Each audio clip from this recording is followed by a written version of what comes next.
부처님의 10대 제자는 10가지 분야를 들어서 각 분야에서 가장 부처님의 가르침을 잘 실천한 인물로 묘사됩니다. 그래서 10대 제자는 각 분야의 제일이라는 그런 호칭을 갖게 됩니다. 그럼 한 분 한 분씩 소개를 해드리겠습니다. 먼저 사리불입니다. 지혜 제일이라고 말을 하죠. 지혜 제일 사리불, 사리푸트라라고도 하고요. 그리고 법왕자라고도 합니다. 부처님께서는 이 사리불을 가리켜서 지혜가 너무 많아서 무궁무진해서 한 점의 의혹도 남기지 않는다. 그러니까 한 점의 의혹까지도 모두 해결을 잘하는 사람 가운데 사리불이 으뜸이다, 이렇게 이야기를 하셨습니다.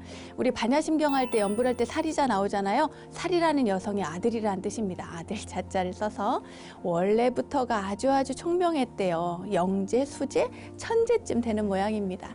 8세 때부터 매우 총명해서 마을에 소문이 자자하고요.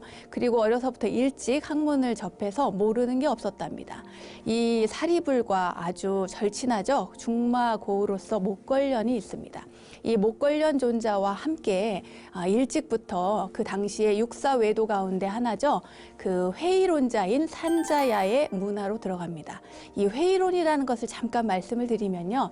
회의론은 일단 추상적인 것, 눈으로 보이는 것이 아닌 부분에 대해서는 판단을 금지시키는, 그러니까 생각하지 마라. 그리고 진리의 문제도 객관적으로 증명할 수도 없고 판단할 수도 없다. 이렇게 주장하는 사람들이었습니다. 그 대표적인 인물이 산자야였고요. 사리불과 목걸련은 이 산자야의 제자가 되었고 제자 가운데서도 이 사리불이 상수 제자였습니다. 그런데 어느 정도 금방 경제에 이르르니까 이거보다 더 없나? 이래서 따로따로, 그래서 목련존자와 사리불은 그때 당시에 이미 동떨어져서 나와서 별도의 수행을 하고 있었습니다.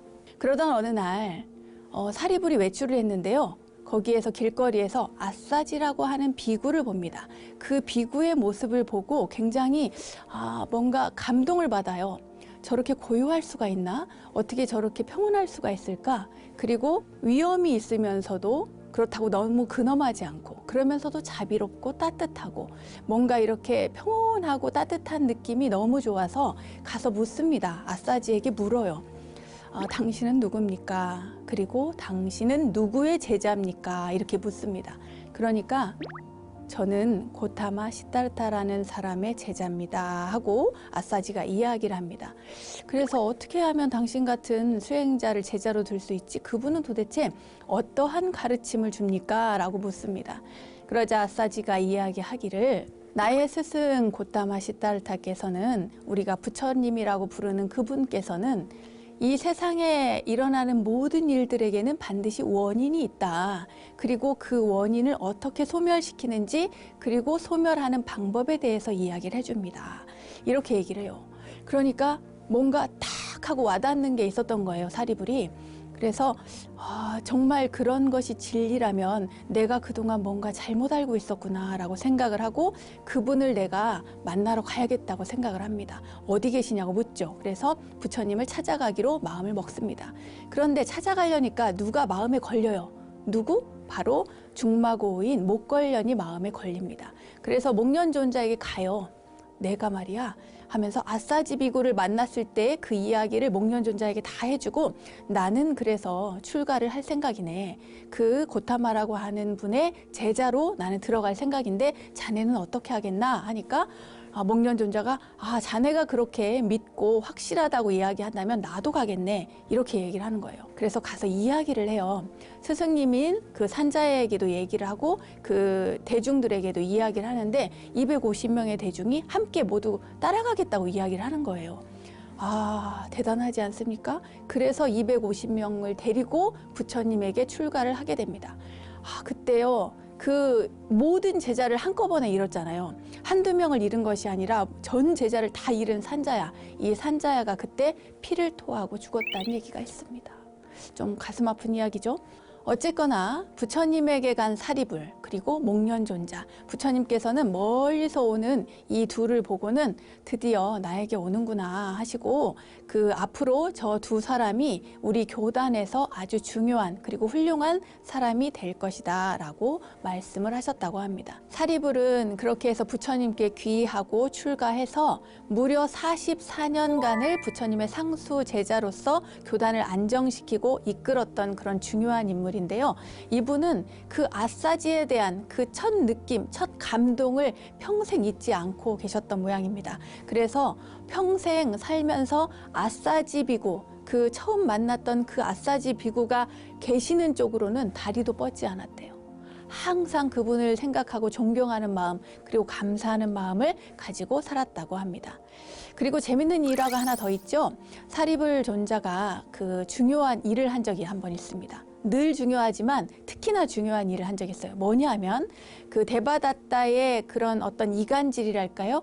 그를 통해서 많은 제자들이 부처님 제자들이 데바다tta 쪽으로 전부 다 옮겨갔던 적이 있어요. 그때 가서 사리불이 신통력으로 그때 법문을 하고 브로켄 현상이라고 하죠. 방광, 그러니까 우리로 치면 방광이란 표현이 더 맞을 겁니다. 빛을 쫙 펼치고 그리고 특이한 현상, 우리는 또 불교 경전에 보면 호상이라고도 표현을 하는데요. 그러한 현상을 일으켜가지고 거기서 법문을 쫙 하고 그 많은 제자들이 놀라서 그래 다시 돌아오는 그런 일이 있었습니다.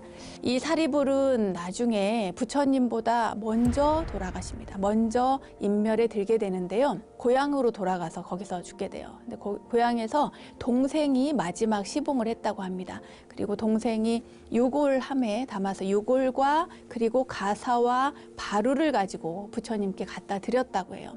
부처님께서는 그 모습을 보고 굉장히 상심을 하신 것 같은데 겉으로는 표현을 많이 하지 않으셨고 그 다음 행사 때 대중이 다 모였을 때 그때 말씀을 하셨답니다. 이 많은 대중이 다 모였는데 사리불이 없으니, 사리불과 목련존자가 없으니 이 자리가 텅 빈 것만 같구나. 그러나 열애는 슬퍼하지 않는다. 이 세상의 모든 존재들은 다 소멸하게 되기 때문에 슬프지는 않다. 부지런히 정진하라는 이야기를 하셨다고 합니다.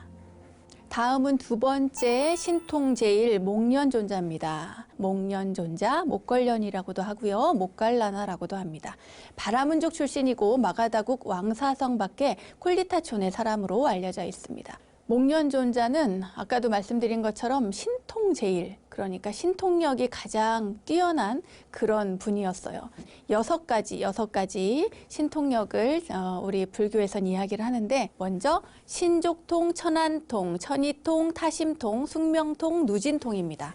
먼저 신족통 들어보셨어요? 여러분 신족통 하실 줄 아십니까? 내가 가고 싶은 곳, 원하는 곳에 탁 가는 거예요. 신통으로. 발이 보이지 않는다고 하죠. 그래서 옛날에는 뭐 신족통을 가진 분들이 더러 있었다는 얘기를 듣기는 들었는데 본 적이 없으니 아무튼 천안통, 그러니까 천리 밖에 있는 사람들을 볼 수 있습니다. 그리고 사람들의 미래의 운명도 내다볼 수 있겠죠.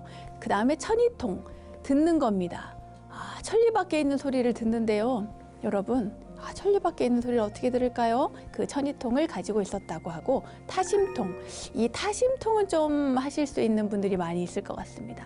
가끔은 뭐 오해나 추측도 불러일으키긴 하지만 이 신통력으로서 다른 이의 마음을 들여다보는 어떤 독심술 같은 거죠. 그리고 다른 사람의 전생을 봅니다. 그 사람이 어떻게 해서 이 생에 이런 몸을 받고 다음 생에 어떻게 되는지 이러한 숙명통을 하셨다고 하고요. 마지막으로 여섯 번째, 이 세상과 인생에 대한 모든 진리를 깨닫는 마지막 단계 누진통을 가지셨다고 합니다. 이 여섯 가지 신통을 모두 가진 자로서 가장 신통력이 뛰어난 분으로 목련존자를 이야기하는데요. 이런 일이 한 번 있었습니다. 사람들이 사리불존자보다 목련존자의 신통력이 더 낮아. 신통제일이라고 하긴 하지만 그렇지 않을 거야. 이렇게 이야기를 하는 거예요. 그래가지고 부처님께서 그 평소에는 신통력을 못 부리게 하는데 이 목련존자에게 신통을 부리게 이야기를 합니다. 한번 해보라고. 부처님도 그렇게 이야기를 하셔가지고 목련존자가 진짜 거기에서 신통을 부립니다. 그래서 막 그 다른 세계로 갔다가 다시 이 세계로 돌아오고 사람들을 그 대중을 바루에 넣었다가 또 꺼냈다가 하는 막 이런 여러 가지 신통을 부리게 되죠. 한 번은 대법당에서 강당에서 부처님께서 법문을 하시기로 했는데 그 자리에 대중이 다 모였습니다. 아직 부처님이 오시기 전이었는데 사람들이 오랜만에 봐서 그런지 막 수다를 떨었어요. 이야기를 막 했습니다. 그러니까 그 모습을 보고 목련존자가 이 가부좌를 하고 앉았는데 발가락으로 그 바닥을 톡톡 두드렸어요. 그 톡톡 두드리니까 갑자기 강당이 지진이 막 나면서 막 흔들리고 요란하게 울렸습니다.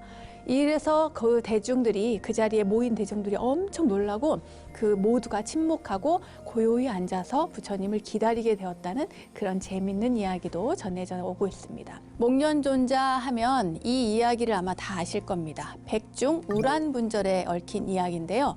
이 목련존자는 효심이 지극한 그런 분이셨던 모양입니다. 그래서 그 신통을 얻은 다음에 천안통으로 어머니를 찾았어요. 우리 어머니가 어디 계신가? 돌아가신 어머니가 어디 계신가? 하고 쭉 살펴보니까 세상에 어머니가 지옥에서 고통을 받고 계시는 겁니다. 그런데 어머니를 아무리 구할래도 구할 수가 없는 거예요. 자신의 신통력이 그곳에 미치지 않는다는 걸 알았습니다. 그래서 부처님께 가서 여쭙습니다. 부처님, 제 어머니가 지옥에서 고통을 받고 있는데 그 어머니를 구하는 방법을 제게 좀 가르쳐 주십시오. 이렇게 이야기를 하니까 부처님께서 방법을 가르쳐 주십니다. 뭐라고 하느냐?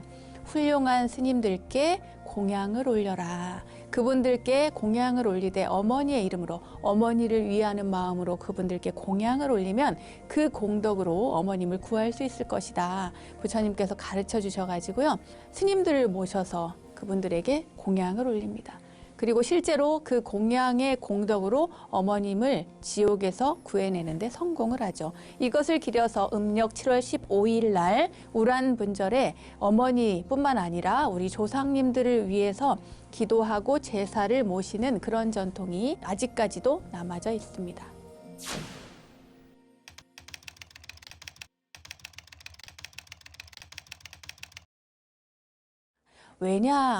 왜일까요? 이런 일이 있었습니다. 먼저 얘기를 해드리자면 기근이 들었어요. 스님들이 다 굶어 죽게 생겼습니다. 왜냐하면 세상 사람들도 먹을 게 없는데 스님들께 공양 올릴 것도 없겠죠. 너무너무 힘든 시간을 보내고 있었는데 그때 목련존자가 이야기를 합니다. 부처님께. 부처님, 제가 신통을 부려서 저 멀리 가서 기근이 없는 곳에 가서 먹을 것을 구해서 가져오겠습니다. 라고 하니까 부처님께서 안 된다, 하지 마라 그래요. 왜일까요? 만약에 그대가 이곳에 없을 때 기근이 들면 그때는 어떡할 것이냐. 그리고 신통력이 없는 사람들은 그럼 앞으로 어떻게 할 것이냐. 그러니 신통을 쓰지 마라, 이렇게 말씀을 하셨습니다. 이제 세 번째 마하가섭, 대가섭존자에 대한 이야기를 해드리겠습니다. 가섭존자는 두타제일이라고 불립니다. 마하가사파 두타제일. 이 두타제일이 뭐지? 이렇게 갸우뚱하시는 분들 계시죠? 이 두타라고 하는 것은요, 의식주에 관한 일체의 집착, 마음의 집착을 떨쳐버리기 위한 실천 수행을 말합니다. 경전에서는 12가지 12두타행을 이야기하는데 그냥 간단하게 이야기하자면 의식주에 대한 집착을 벗어던지고 검소하게 삽니다. 마을과 떨어진 곳에서 일단 살아야겠죠.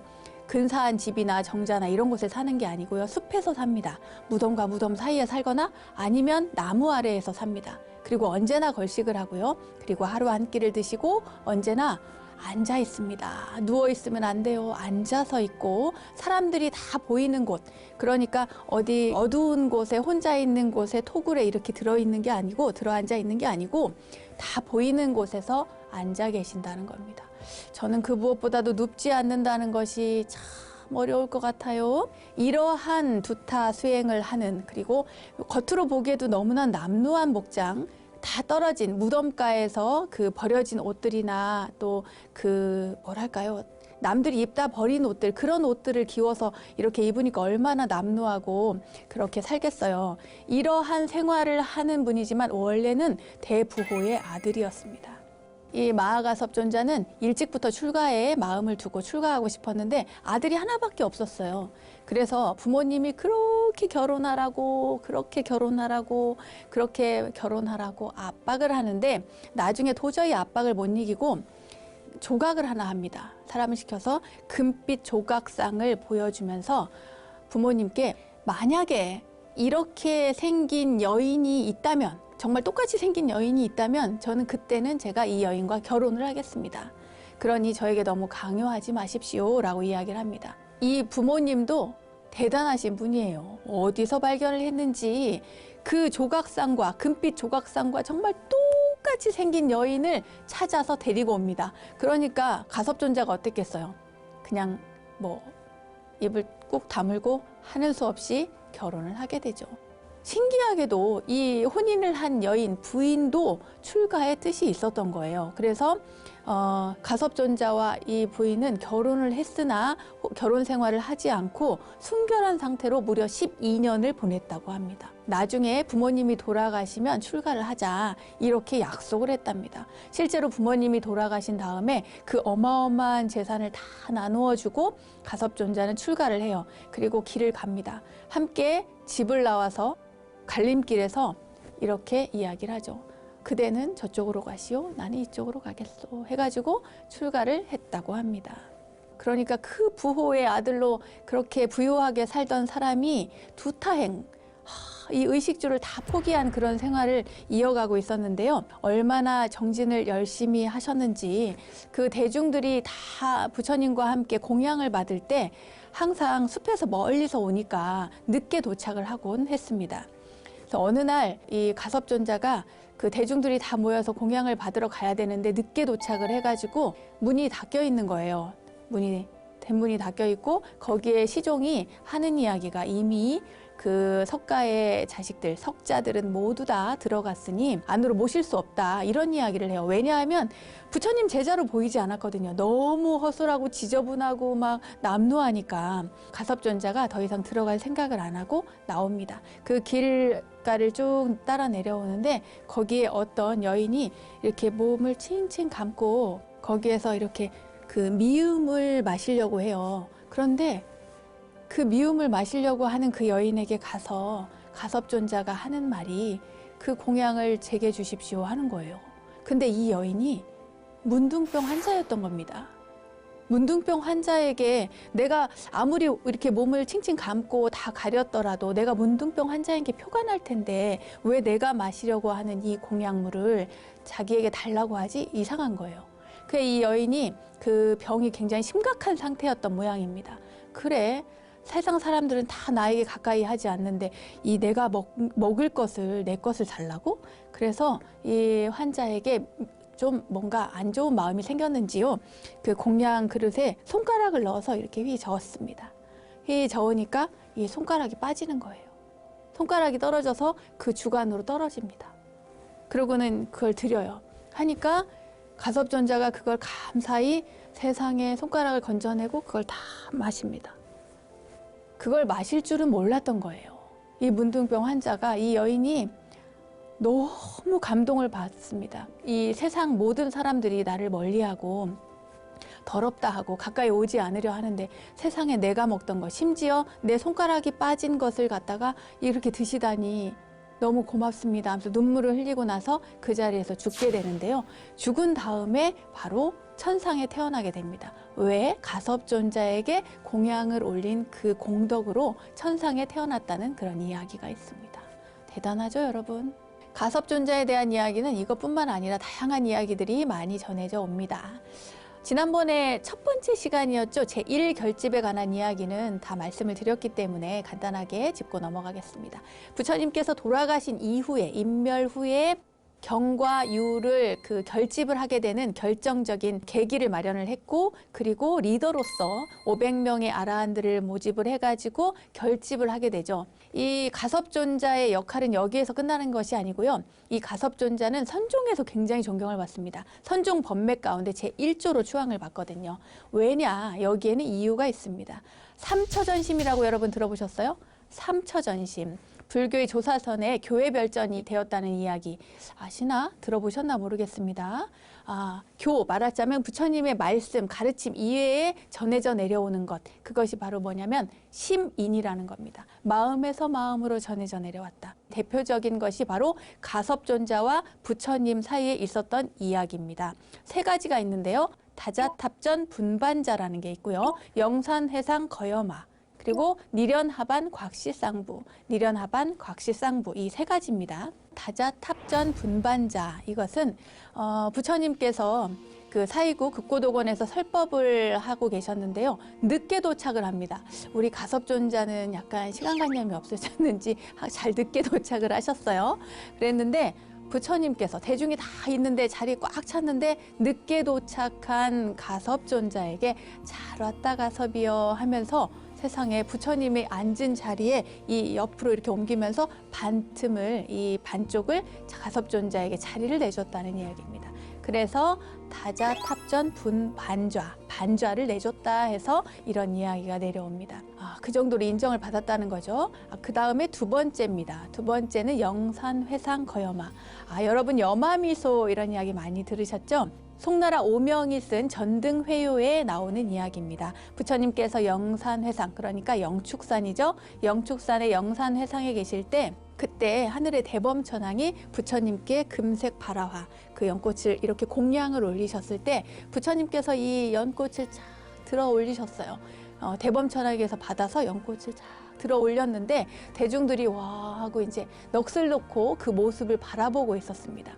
그 바라보고 있었는데 그 가운데 수많은 대중 가운데 오로지 마하가섭, 그러니까 대가섭 존자만이 미소를 지으면서 그 모습을 보고 미소를 짓고 쳐다보고 있었다는 거예요. 그래서 부처님께서 말씀을 하십니다. 나에게 정법안장과 열반 묘심이 있으니 그 실상은 상이 없는 이 미묘한 법문이다. 이 미묘한 법문을 내 마하가섭에게 부촉하노라 이렇게 말씀을 하셨다고 합니다. 오, 대단하죠? 자, 그 다음에 세 번째. 이 이야기도 전에 한번 말씀을 드렸습니다. 1회에 나올 겁니다. 니련하반 곽시쌍부. 부처님께서 그 열반에 드셨다는 소식을 중간에 듣습니다. 중간에. 어떤 나체 수행자가 걸어오는데요. 꽃을 들고 옵니다. 그래서 혹시 제 스승에 관한 이야기를 아십니까? 라고 물으니까 그 나체 수행자가 그분이 돌아가신 지는 이미 7일이 지났어. 7일이 지나서 이 꽃도 사실은 거기서 가지고 온 것이요. 이렇게 얘기를 합니다.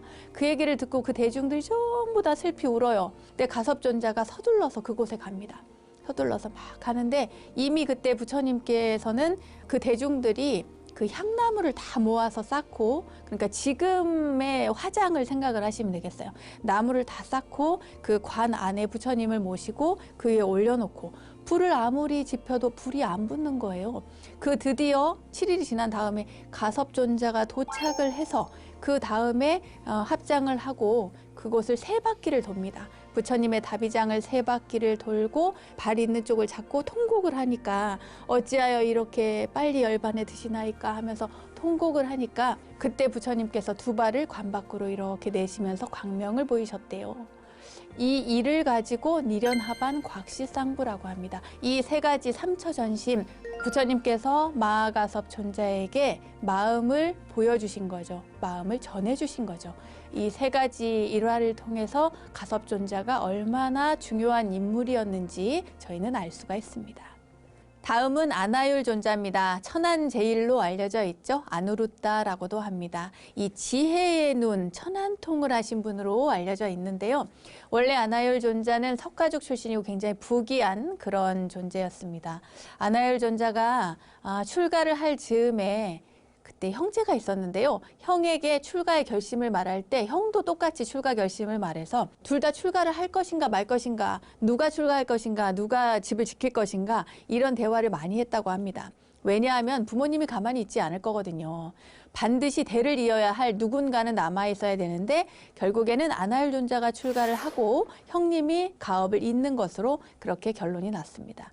그래서 어머님께 당당하게 이야기를 했죠. 형님이 집에 계실 거니까 저는 출가를 하겠습니다. 이렇게 이야기를 했는데 웬걸요? 어머니가 무슨 소리냐? 절대 안 된다. 이렇게 얘기를 한 거예요.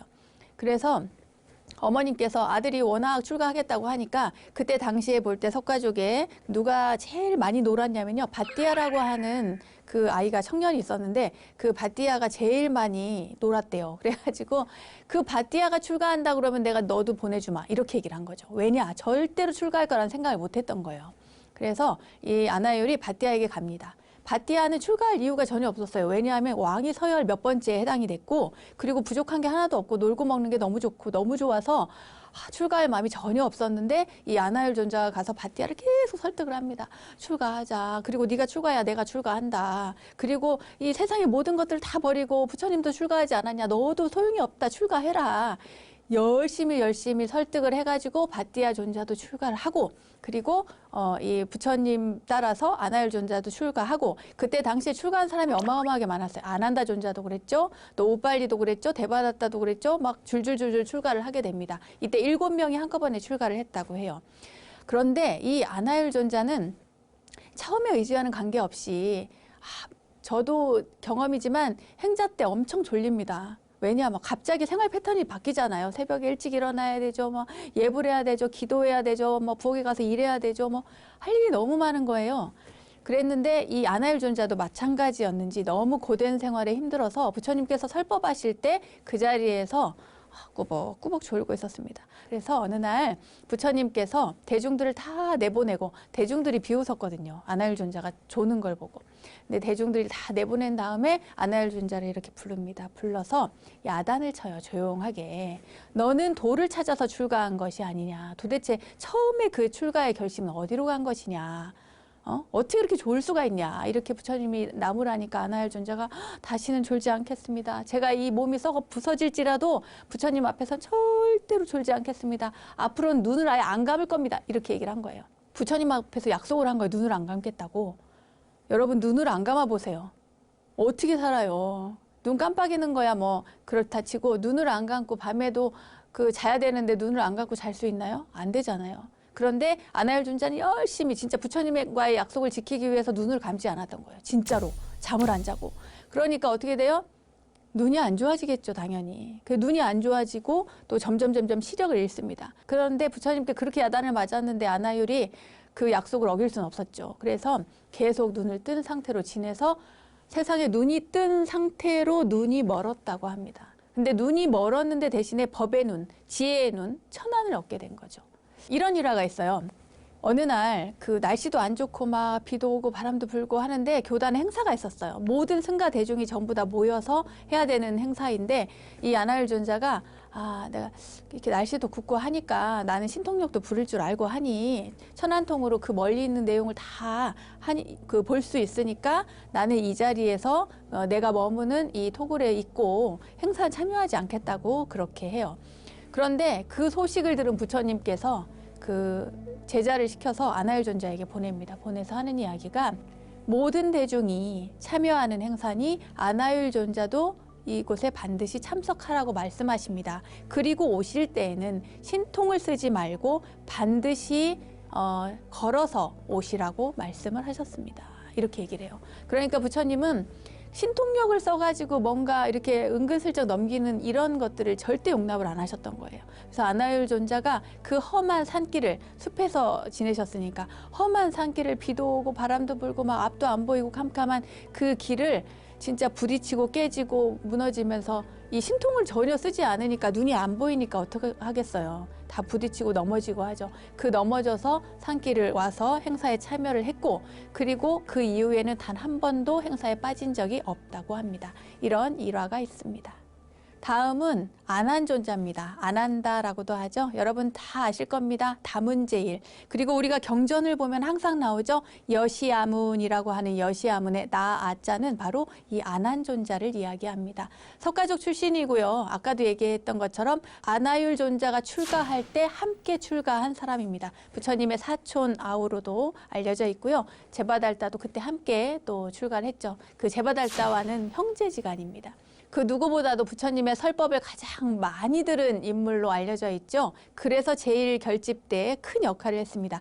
근데 사실은 경전을 결집할 때, 제1결집 때 이 아난다 존자는 사실은 그 500명 안에 들어가지를 못했어요. 왜냐하면 깨닫지 못해서, 아라한이 아니기 때문에 그 가섭 존자가 너는 못 들어와 이렇게 한 겁니다. 와, 파워가. 아무튼 아난 존자는 그곳에 들어가야 되는데 못 들어가니까 부처님을 무려 25년을 시봉을 했는데 그 동안에 깨달음을 못 얻었다는 게 말이 안 된다고 생각을 했는지 아난존자를 참석을 못하게 한 가섭존자, 뭐 물론 이해도 갑니다만 아난존자는 그제서야 그 발심을 하고 분심을 일으켜가지고 열심히 정진을 합니다. 무려 7일 동안 열심히 정진을 해서 7일 만에 깨달음을 얻고 그 500비구 안에 들어가게 됩니다. 안한존자가 부처님의 시자가 된 그 과정에 대해서 말씀드리도록 하겠습니다. 부처님은 무려 45년간 그 설법을 하고 다니셨잖아요. 전법 활동을 많이 하셨는데 그 전에 20년은 여러 제자들, 여러 시자들이 있었습니다. 그 우리가 알고 있는 시자라고 하면 안한존자만 있는 게 아닌가 이렇게 생각하지만 그렇지 않습니다. 안한존자 이전에도 많은 시자들이 있었어요. 그런데 안한존자가 가장 오랜 기간 시자를 했고 부처님께서 그러니까 후반부 한 20년쯤 지났을 때 깨달음을 얻은 지 한 20년쯤 지났을 때부터 돌아가실 때까지 인멸할 때까지 안한존자가 25년 동안 부처님 곁에서 시봉을 합니다. 그런데 대중들이 안한존자에게 부처님을 시봉하라고 이야기를 할 때 안한존자가 거절을 했어요. 처음에는 싫다고 안 한다고 그랬는데 자꾸 얘기를 하고 부처님도 안한존자가 했으면 하는 그런 마음이 있으셨나 봐요. 그때 안한존자가 부처님께 조건을 겁니다. 와우, 세죠. 조건을 거는데 그 조건이 재밌습니다. 재밌다고 하기는 좀 그런가요? 부처님께 뭐라고 얘기를 하냐면 부처님께서 받으신 좋은 음식을 저에게는 주시지 마십시오. 부처님 혼자 드십시오. 좋은 음식이니까. 그리고 부처님께서 받으신 좋은 의복, 가사는 저에게 주지 마십시오. 그건 부처님께서만 수하십시오. 그리고 부처님께서 거처하시는 곳, 그 편안한 곳에는 저는 함께 머물지 않겠습니다. 저는 따로 머물겠습니다. 그리고 재력이 있고 권력이 있는 그런 신도들이 부처님을 개별적으로 초청해서 공양을 대접했을 때 그때 저에게 함께 가자고 하지 마십시오. 저는 가지 않겠습니다. 부처님 혼자서 가십시오. 이렇게 4가지 조건을 제안을 했고요. 또 하나 있습니다. 4가지 원하는 조건이 이후에 더 있어요. 뭐냐? 부처님, 제가 청했을 때 부처님 반드시 응답해 주십시오. 제가 부처님 하고 여쭈었을 때 부처님, 그래. 무슨 일이냐? 이렇게 꼭 응답을 해 주십시오. 2번째, 신도들이 찾아왔을 때 부처님을 청하고 뵙고 싶다 이렇게 얘기했을 때 저에게 먼저 얘기를 했을 때 제가 걸러서 부처님께 부처님 아무개가 만나고 싶다 하십니다. 이렇게 이야기를 하면 부처님 꼭 제 청에 응답을 해 주십시오. 그리고 3번째, 부처님 의문이 생기는 걸 제가 물어봤을 때는 여쭤봤을 때는 부처님께서 꼭 대답을 해 주십시오. 그리고 4번째, 이게 마지막입니다. 제가 없는 곳에서 부처님께서 설법하신 내용은 나중에라도 제게 꼭 들려주십시오. 이것이 바로 안한존자의 조건이었습니다. 그래서 부처님께서 오케이 하신 거죠. 안한존자가 부처님 곁에서 오랫동안 시봉을 했기 때문에 그 역할도 굉장히 컸고 제가 생각할 때는 파워도 굉장히 컸을 것으로 짐작이 됩니다. 사실 안한존자는 비구니에게 있어서는 굉장히 중요한 인물이에요. 왜냐하면 비구니가 출가할 수 있도록 허락받는 데 중요한 역할을 했기 때문입니다. 부처님의 양모죠. 양어머니인 마하파자파티 그리고 부인인 야소다라 공주 그 부인이 모두 이제 석가족의 여인들이 출가를 요청한 적이 있었어요. 그럴 때 부처님께서는 딱 이런 지하에 거절하고 떠납니다. 안 된다. 출가는 안 된다. 금지. 이렇게 해가지고 떠나셨어요. 먼 길을 떠났습니다. 무려 500리나 되는 거리를 그 이후에 이 석가족의 여인들이 물론 정반왕이 돌아가신 다음이겠죠. 그런 다음에 그 머리를 다 스스로 자르고 깎고 그런 다음에 허름한 옷을 걸치고 부처님이 가신 그 500리 길을 여성들이 쭉 따라갑니다. 그리고는 부처님이 계신 곳 밖에서 그 안에 못 들어가고 그 막 진짜 진흙탕 같이 그 흙길을 먼지를 다 뒤집어 쓰고 눈물을 흘리면서 그 길을 와서는 제발 출가를 허락해 달라고 이야기를 합니다. 하지만 부처님이 까딱 안 하셨어요. 그때 안한존자가 부처님, 여성은 출가를 하면 수행을 하면 해탈을 못 합니까? 이렇게 물어요. 그러니까 부처님께서 아니다. 여성도 출가해서 수행을 하면 열심히 하면 해탈을 할 수가 있다. 그러니까 안한존자가 왜 여성 출가를 그럼 허락하지 않습니까? 왜 여자에게는 기회를 주지 않습니까? 왜 이것은 조금 옳지도 않고 공평하지도 않은 것 같은데요? 이렇게 하면서 부처님을 계속 설득을 합니다. 그래서 부처님께서 나중에는 조건을 걸고 허락을 하셨다고 해요. 그러니까 지금 제가 이렇게 머리를 깎고 존재하고 있는 것은 결국 부처님과 안한존자의 그런 공덕이라고 할 수가 있겠죠. 어쨌거나 부처님께서 돌아가신 이후에 인멸 이후에 가섭존자와 많은 대중들이 물어봤어요. 뭐라고 물었냐? 아난존자에게 부처님께서 하신 이야기들 유언에 대해서 자세히 이야기해봐라 하는데 그때 무슨 얘기를 하냐면 부처님께서요 소소한 게 아주 작은 계율은 버려도 좋다 이렇게 말씀을 하셨습니다 라고 하니까 그럼 그게 뭐냐? 어디까지가 작은 계율이고 어디까지가 큰 계율이냐 이렇게 물으니까 그건 잘 모르겠는데요. 왜 안 물었냐? 아니, 물을 생각을 못 했는데요. 이렇게 얘기를 한 거예요. 그래서 그것을 잘못했다고 그 허물을 따져 묻습니다. 이렇게 해서 5가지 허물이 있는데요.